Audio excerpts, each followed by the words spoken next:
reportedly as refutations of this idea. But interestingly, they didn't look at actual measures of physical health. They looked at self-reported health. So those two studies took average levels of self-reported health in different countries and compared them to levels of income inequality and didn't find a relationship. So that's the proportion of people who say their health is excellent or very good. But actually, as Danny Dorling and Anna Barford showed, responding to those two studies, health, self-rated health, is good where actual health is not. So they're not measuring the same thing. So here we have countries ranked by life expectancy. So Japan has the highest life expectancy of these countries, and the USA has the lowest, so 82 to 77. And here's the proportion in each country of people who think their health is good. So in Japan, which has the longest life expectancy, only just over half of people think their health is good. Whereas in the USA, which has the lowest life expectancy of all, 80% of people say their health is good. Now that's really interesting. There's a negative correlation between the two. And in fact, there's a tendency there, you can see, just if you know how equal and unequal these countries are, that in more unequal countries, people are more likely to say their health is good when probably it isn't. So there's something culturally different about more unequal countries that's expressed in people's feelings about whether their health is okay or not. Now, maybe that's to do with people feeling a need to present themselves better in a society where competition is more intense. Or maybe it's to do with if you just live in a more equal country, you're less likely to think you're fabulous, and you just don't rate yourself at the tops of various scales.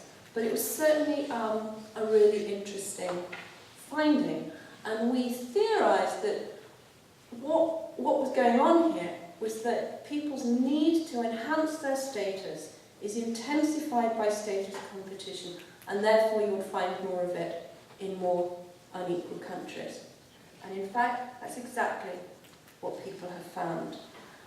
So this work is from Luffman and colleagues in Australia, and they looked at self-enhancement in relation to economic inequality, so income inequality, and here are their findings.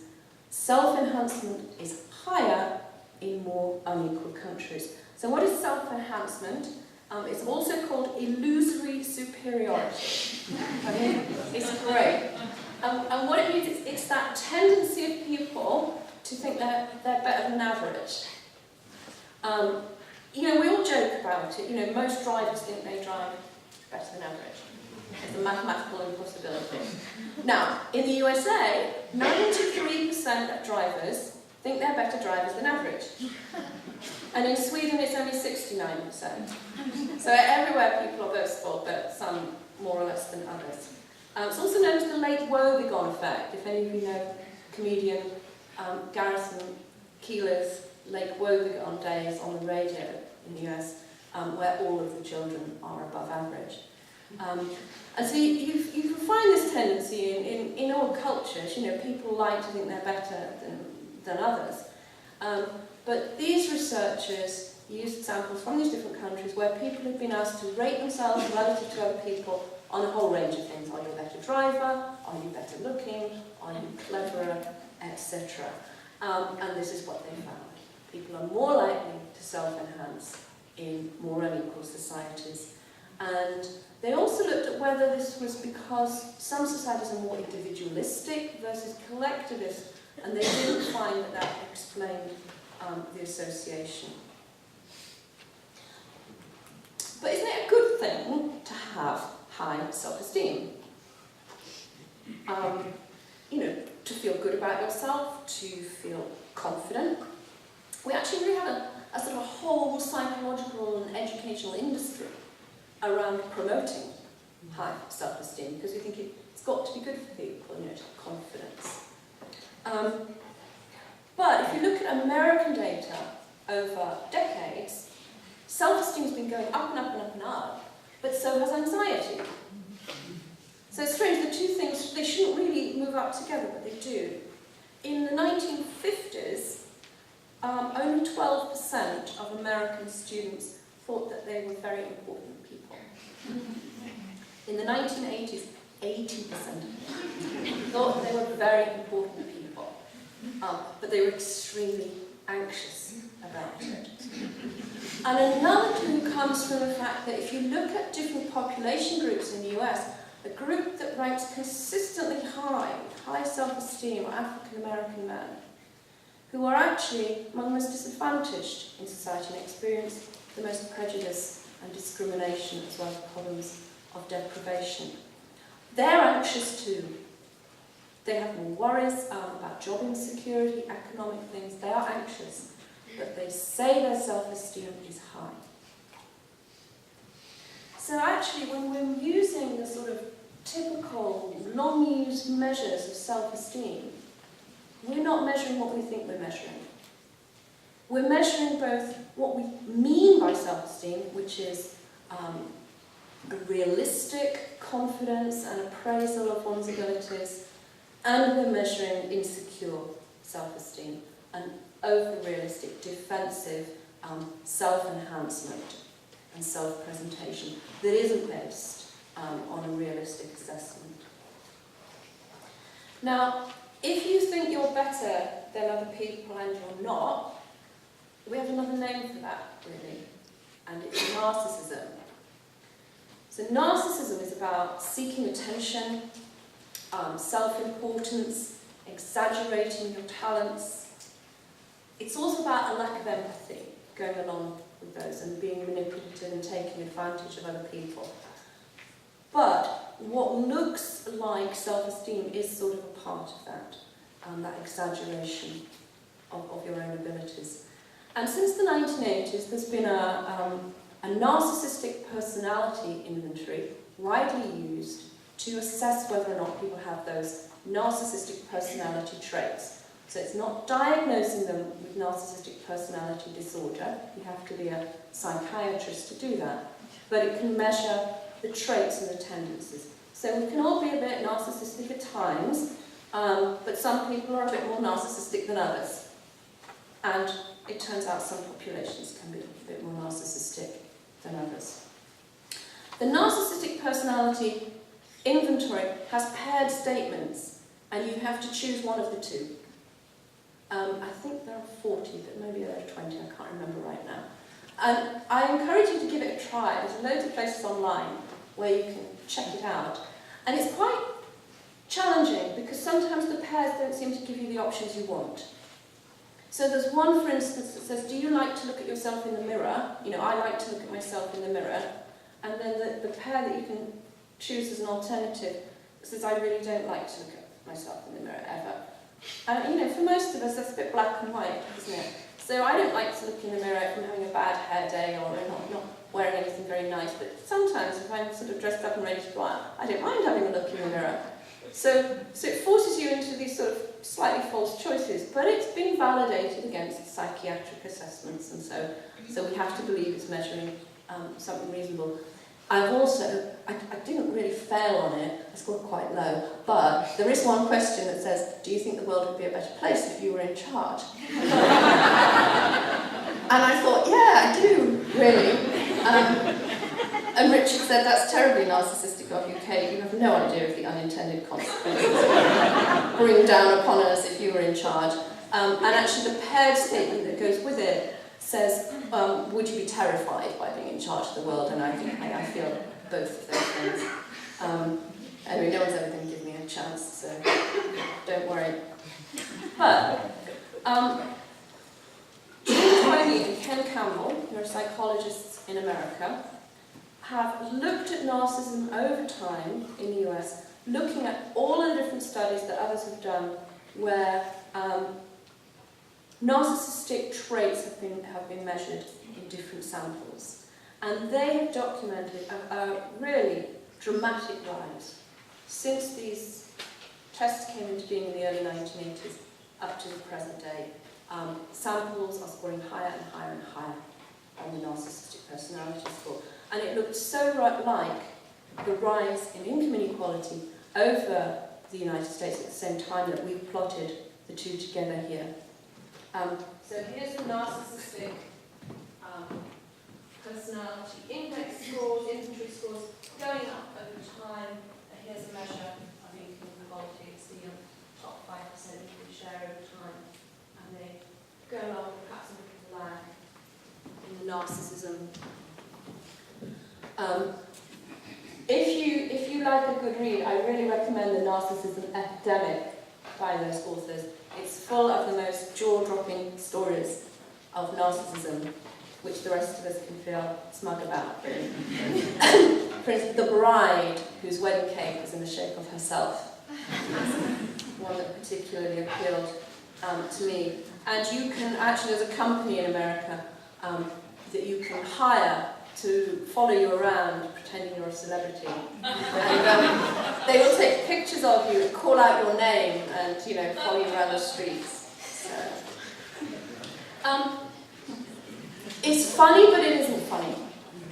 Because actually, narcissistic individuals, particularly those with the disorder, but those with high levels of the traits, do cause a lot of damage and a lot of pain to friends, family, colleagues, and actually really to themselves. They do not tend to be happy people, and they do not, in the long term, have successful outcomes. In fact, narcissistic people are less likely than non-narcissistic people to be successful.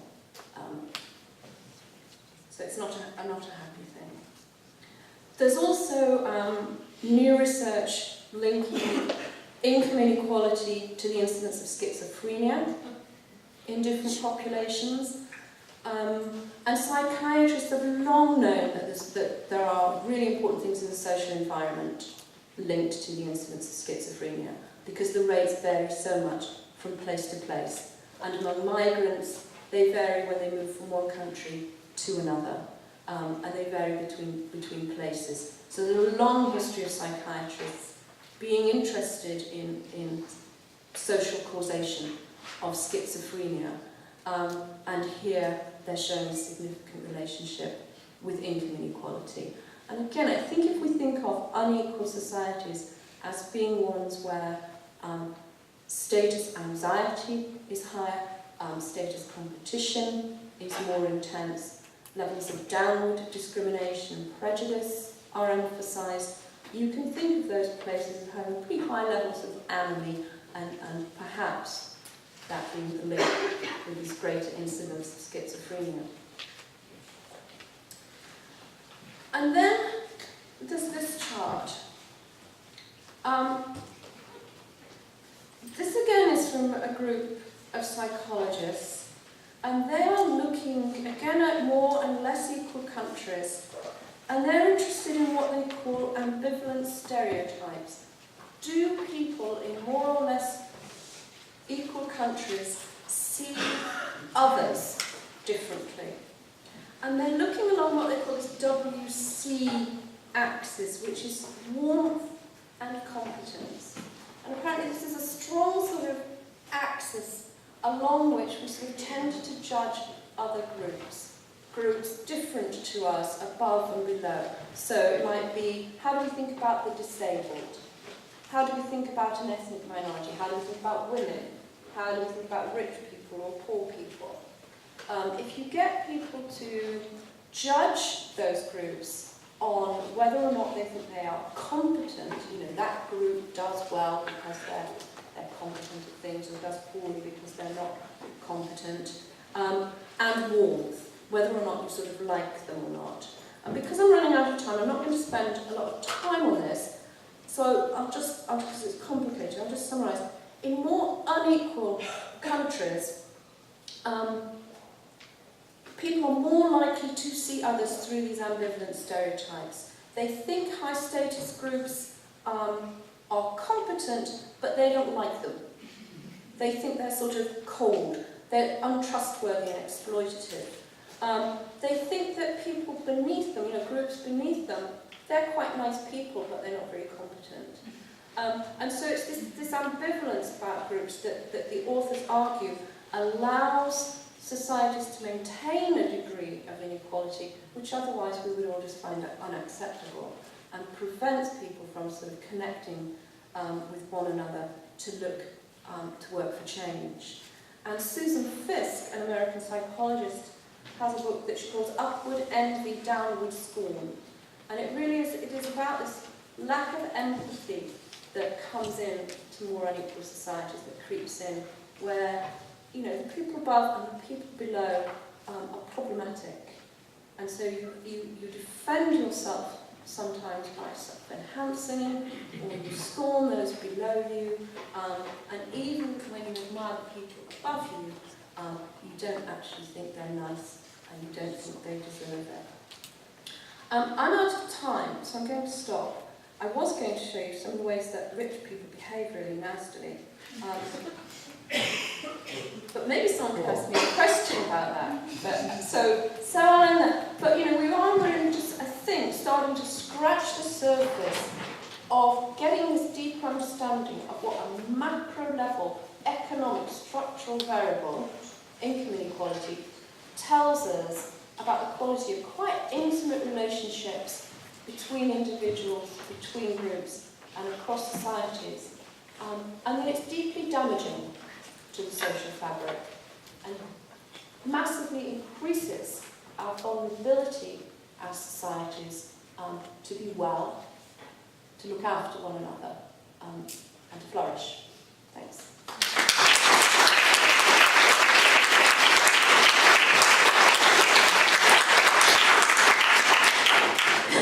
Thank you, Kate. We did start late, and I know we're going into the lunch break now, but I think I'd like to give people the opportunity to ask a couple of questions. So please, if people have questions, could they let me see a hand? Gentleman up there, you start? Yeah. Thank you. Should I identify myself? Please do. Okay. David Herbert, University of Agder, which is in southern Norway. A question about the relationship between social cohesion and trust, and particularly sort of came up when I saw, where the Scandinavian societies score high on trust, but also in the last decade in particular have experienced quite high levels of social cleavage with respect to nationals and immigrant groups, and public discourse in relation to that. And so sort of wondering whether some kinds of social cohesion depend on assumptions of sameness, which have negative consequences for those who aren't judged to be the same, and how, this country's probably highly knows, but how does that relate to other parts of the sort of social comparison part of your argument, stereotype, threat, and so on? Because it would seem that those are triggered quite a lot in those kind of high social cohesion societies too. Yeah, it's interesting. I mean, the data that we have in the spirit level are definitely measuring the state of Scandinavia just before a period of quite rapid social change. So I do think it's going to be interesting to see what happens there, whether or not those societies that have been very cohesive and very egalitarian manage to make a transition to being more of a multicultural society without having the divisiveness that you see between ethnic groups in some other places. So I think the jury's out on that. I mean, certainly we don't necessarily, as humans, have to judge difference as problematic. And there are groups that manage to integrate well, or who manage to maintain sufficiently high, almost group levels of self-esteem to buffer themselves against the effects of discrimination or prejudice. I'm thinking of Hispanics in the United States who have remarkably good health considering their socioeconomic position, and it's thought that that's to do with shared language, shared culture, and various aspects. I think, income inequality doesn't exist sort of separate from those processes. It can just sort of intensify or modify them. If we look at racial, ethnic heterogeneity in relationship to health, it doesn't explain the income inequality health relationship either internationally or in the States. But insofar as people's skin colour or religion or ability or disability or gender becomes a marker for downward discrimination, then to have those markers in a more unequal society is probably a lot more damaging than not. I'm not sure that's a very good answer to your question. I think the jury's out on where those societies are going. Thank you. The next one I saw was Carol at the top. Yes. My question's about the political implications of the colorations. I was particularly struck by the way in which Cuba and Costa Rica combine high life expectancy and low CO2 emissions, which one would have thought individually and collectively were the two things we were most interested in. What are the political implications of that? And in particular, how does it relate to your main finding that more equal high-income countries have fewer social problems? Because most people would think the implication of that is that we should vote for a rather nice redistributive social democracy, which of course gives us a big Volvo in every driveway, doesn't it? Mm. Well, go ahead and vote for the left if you like. I'll probably join you. I don't think it's a necessary implication, because what we find is that you can achieve a given level of income inequality through quite different strategies. So you can do it through redistribution and having stronger welfare systems, as the Scandinavian countries do. They have quite large income differences to start with, and they do an awful lot of redistribution and have strong welfare states. Japan does not achieve its greater equality that way. It has smaller income differences before taxes. It doesn't have a strong welfare state at all. So it's clearly not the way you achieve it that matters, although there are other good arguments for progressive taxes and strong welfare states.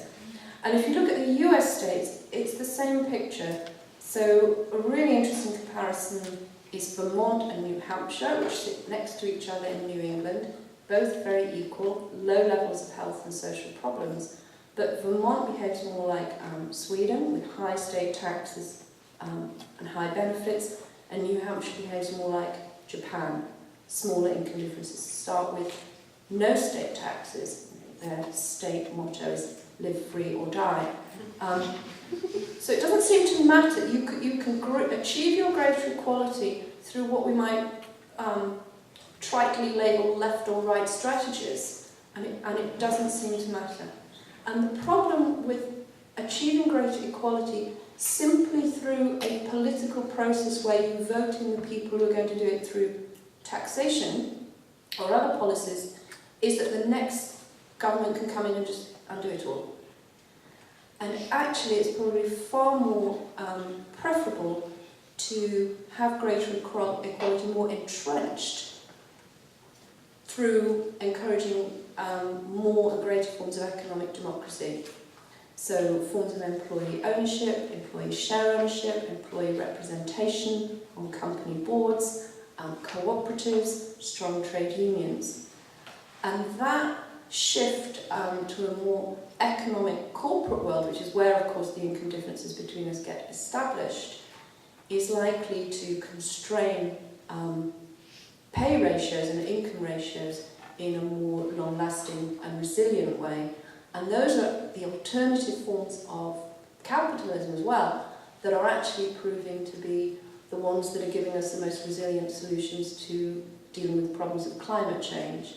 So I think there's a strong case for those sorts of alternatives from both of those points of view.